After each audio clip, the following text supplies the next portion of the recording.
What's up, gang? Welcome to But What Do I Know with Joe. And I'm Joe. If you're new here, welcome in. If not, welcome back.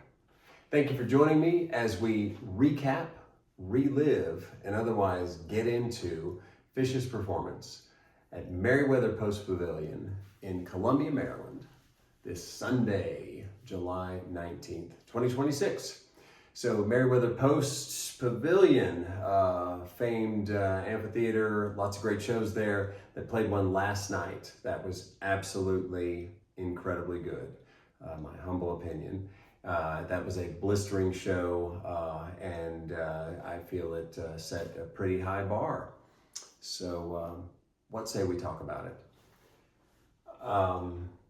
I've taken the liberty of writing out the set list over here in this area. I think it'll help for a smoother conversation. So let's do it. Phish, Merriweather Pavilion, Columbia, Sunday the 19th. We are starting out the first set, Undermind, first tune. I dig Undermind. It's a fun song. They have jammed it out as well and taken it out for a ride here and there. Had some high hopes and was excited to see what's up with this. Super tight, sounded great. Sound has been fantastic across the board. Tonight is no different. This was strong, it was tight, and they just played through the song and ended it. And it was played really, really well, and it it was cool, but it was kind of abrupt. I think it was around 7 minutes or so. So okay, that's fine. Maybe a warm up. Next up in the 2 spot, Back on the Train. And at this point, I thought, hey, they've taken this one out many times. Let's see what happens. So they jam this out. They really do. It's not just standard. It's like 10 minutes long or something. So they rocked it out. And they really did build it up into a tremendous peak. And for sure, it more or less kept the same structure. Back on the Train, the train track. Anyhow, it was solid, and then that ends, and enjoyed it. I'm kind of thinking, well, man, there's got to be a little bit more, right? So next up, Fishman grabs the mic and starts ass-handed. I like this song. I've never seen it. I've heard quite a few versions that were all like literally a couple of minutes long, and then this thing just went in a very different direction than that. And this took off, and I think overall like over 17 minutes. And the groove just evolved throughout the entire time. Heavy, deep, dark grooves to start. Mike, especially early. I mean, they're all really killing it, but his performance in this in particular, just throwing down some really crazy stuff, especially in the earlier parts, but really sick grooves, and they give way to funky, upbeat, more happy jams, if you will. And then it's like they open up the taps and just let the music do the talking, and just let it go. It was reminiscent of some stuff the night before as well, where the improv was just going and flowing. But yeah, like picked up from last night. It was. I do think a difference overall is, and with this jam in particular, less murkiness, less murk as compared to the night before. And a little more upbeat feel to a degree. They even go back in and finish ass-handed with the lyrics and whatnot, and that's and it comes to a close. I mean, absolutely incredibly cool performance. Just a word, you got to check it out if you haven't. It's a really, really cool. The jams are all worth the price of admission. So. Excited about what's next, and it's Moma Dance. Hey, that's always good to groove out, and they have jammed this tune out so many times. So I was pretty stoked to see where this goes, and right away it seemed like Trey was having some issue with his the earpiece that he uses or whatever, the monitors, I guess. And I don't know enough about it or what it does, but or what the issue was. But he kept adjusting or reaching up to it. Don't know if that was the reason, or maybe someone wasn't feeling Moma Dance. But they played it. They played through the lyrics, the solo, and they wrapped it up and stopped. And it was like 7 minutes or yeah. And so it was good, played well, but just sort of odd. And as fast as that stopped, they got going on Fast Enough for You. And this is I love this song. It's such it's such a beautiful song. It's almost majestic. It's always a good cool down. Or perhaps this was a bit of a pause after whatever was going on here and the craziness of Ass Handed. So yeah, Fast Enough for You. They play that. It's beautifully played. It was a nice treat. And after that, kick right into NICU, thinking, hey, well here. They're going to rip this up for sure, and they've done it before, and they have no time like the present, right? And they go through it. It's tight. It sounds great. There's lots of energy. It's upbeat like it always is, and they play through the song and they sing through and all the verses, and then they just it ends. It's I think it was 5 minutes. And then they were done with NICU. So clearly, I'm not given up on guessing. And they pretty much right away start Oblivion. And I'm thinking, well, hey, maybe this is our lucky. And the big news is it all worked out. Oblivion was what we've been waiting for, if you will. And this. Similar to some of the other tunes from the previous night as well, some dark overtones to this, so it lends itself to a darker jam in general. And it certainly starts out that way, and while in the outset maintains that darkness, but that opens up to a brightness and an expressiveness in the jams and everything, and it begins that same process of just evolving and changing throughout. You have these fun jams, and then they drift a little bit, and then it's much more serious. And at one point, it was just like these tones and soundscapes and rhythms. It was this industrial mayhem. That then gave way to just lightening up and got really quiet, I mean it was one hell of a journey, just really outstanding, and again with that Ass Handed as well, because that also traveled quite a bit, similar, and certainly in the process, but. Incredible tune all around, and that drifted off into right into Possum, and Possum comes up, and then we're off, and to close the first set. And listen, don't need to say a whole lot about that Possum. It's an absolute burner. The only thing I wrote down in my notes was launch sequence. As it's as if they're launching a rocket towards the end of the crescendo. They build it up. It's just so tight, and it just rips, absolutely rips. So that's it. That's the first set. That's a strong finish to the first set. A couple of real gems in here for sure. The Ass Handed is worth the price of admission. The Oblivion and Possum are stellar. So in a nutshell, and that's pretty solid set to get things started. Take a bit of a break in the middle there, and then move on to set number 2. So set 2, starting out with Carini. This is typically speaking, this is a really good thing, and very optimistic that tonight wouldn't be any different. And it was no different. It was it turned out really, really well. This like the Oblivion and the other tunes from the day before, lends itself to be a little more evil, a little more dark. The jams right out of the song were that way, and they jammed for a while. They sat on this Carini for quite some time.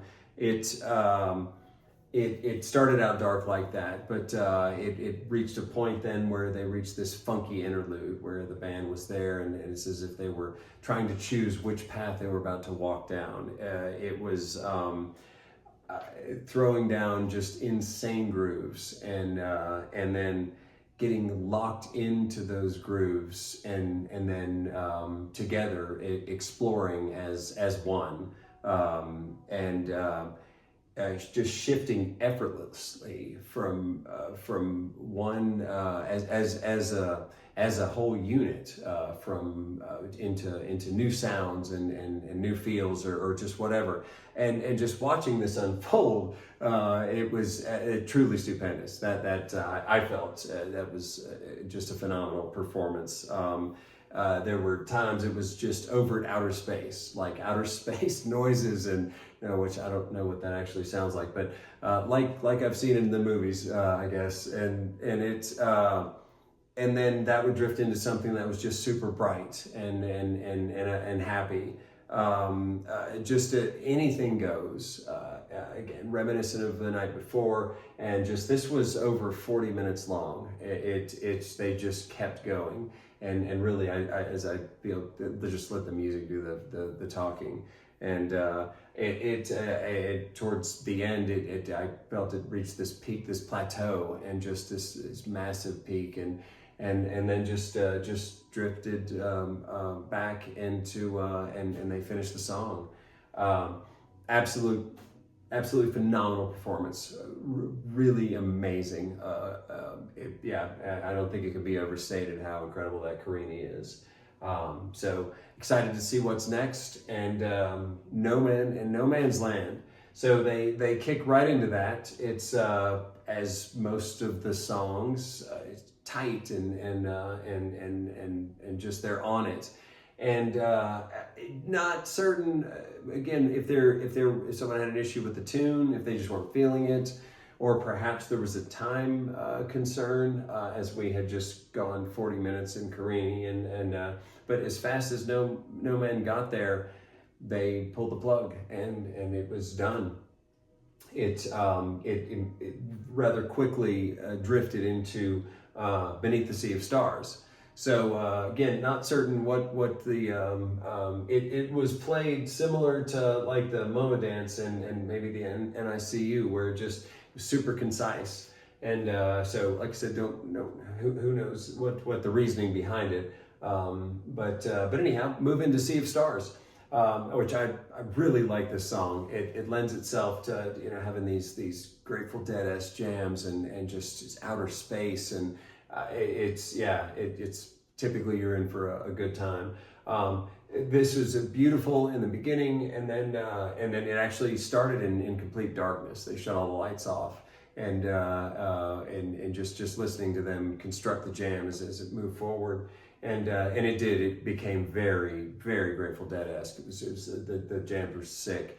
The reality is that this also, like No Man, this was only about 6 minutes long.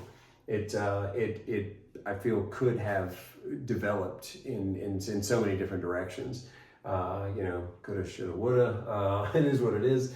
It went through its time, and then relatively quick, just like coming out of No Man's into Sea of Stars, the same thing happened, and they segued right into Ruby Waves. And I figured, hey, if they're gonna cut it off for something, I'm good with Ruby Waves. That's a great tune. I love that song. It always has a tendency to go all sorts of places, and tonight was no exception. Thank goodness. It was absolutely incredible. It stuck to the Ruby Waves groove initially and explored a little bit within those confines, but then it broke free of that, and it dropped into this psychedelic, like 70s, 60s, 70s rock and roll, like Pink Floyd, just dirty, spacey. It covered all sorts of ground. It picked up a lot of where the Carini was. We're just, hey, we're going to explore. Guys are going out exploring, come with us. And covered tons of ground, and then, and jammed. It was, 14 or 15 minutes. And then it starts to dissipate and drift off right into backwards down the number line to close out the second set. So number line. I'm a number line fan. I don't have a problem with that song. I feel it's always a good time. It's the lyrics, you know, when you're there with all your friends, everyone's screaming, all my friends. I mean, come on. I'm not really certain where the problem is with this, but and it's a strong way to close things out. And it does just that. That shuts down the second set. So a solid second set. You've got, aside of whatever was going on with the No Man and No Man's Land, you've got this epic Carini and Ruby Waves back here sort of anchoring. And of course, Carini doing the vast majority of heavy lifting. So, but a solid set all around. And set 2 comes to an end. We have a little bit of a break, and now we're back with the encores. Encore number 1, I Am The Walrus. This is I had chased this song for years, and everyone I heard that they played was just always so intense, always so just, they went for it every time. I was fortunate enough to see it at Sphere, and it does not disappoint. This one did not disappoint at all. The build up to this was so absurd, just over the top. The lights, everything, the tone, just nuts, over the top. They just killed it. And so I'm the Walrus. You're finishing strong. And I guess because that's not intense enough, they have to do the second encore of First Tube. And let me tell you, the first tube was this was needed for sure. They absolutely raged, and one just has to take a look at what Trey was doing up there. He was hopping around on stage. He jumps over his stuff. He's on the edge of the stage soloing for all the people down front. I mean, just like he owns the place, basically, and having a good time. It was a wonderful way to bring this whole show to close, and that does just that. That is the whole show, the show in its entirety. I do feel there are some serious gems in here, as I said before, worthy of a lot of re-listening. But this ass-handed, the Oblivion Possum said this, that is phenomenal stuff. That'll stand the test of time. Yeah, I want to go, but that should be studied for sure. Speaking of studying, got a lot of work to do over here. Do your research, okay? This is, they should teach a course on this, and you should sign up for sure. Enough said. The Sea of Stars is worth checking out. Really, it's about the Ruby Waves and number line if you want it. And then you can just take the encores and put that on rinse and repeat and just let that ride, because that's about, if you need something to get pumped up for, that's your Huckleberry. So that's pretty much the show. I would say my but what do I know moment has got to be this Carini. That was so out there, and just the exploration, the journey that it took us on, just amazing. Again, that would be my choice. I feel that this show has so many, just as I said, gems to it. A couple in the first set, the second set here, and a lot of things that are just odd, which I'm not upset about, any of the playing or anything. For me, it was more of a flow situation in comparison to the night before, especially, that had a unique, incredibly smooth flow. This and a number of these things caused a literal hiccup, I think, in that stop and start as I experienced it. That's it's one guy's opinion, but that has a lot to do with it. And now the jams in and of themselves, that Carini by itself, my goodness, that Ruby Waves. this Oblivion down here, and then yeah, you've got some really intense, incredible playing. So again, and not to compare them all, but it is an interesting facet, I think, of this particular show that might have struggled in that capacity. But otherwise, some phenomenal playing. And a great show, and capping off a great couple of days there overall. So yeah, fantastic shows, it sounds like. So that is my assessment of Phish at Merriweather Post Pavilion, Columbia, Maryland, Sunday the 19th. But what do I know? Our journey is ended. Until next time.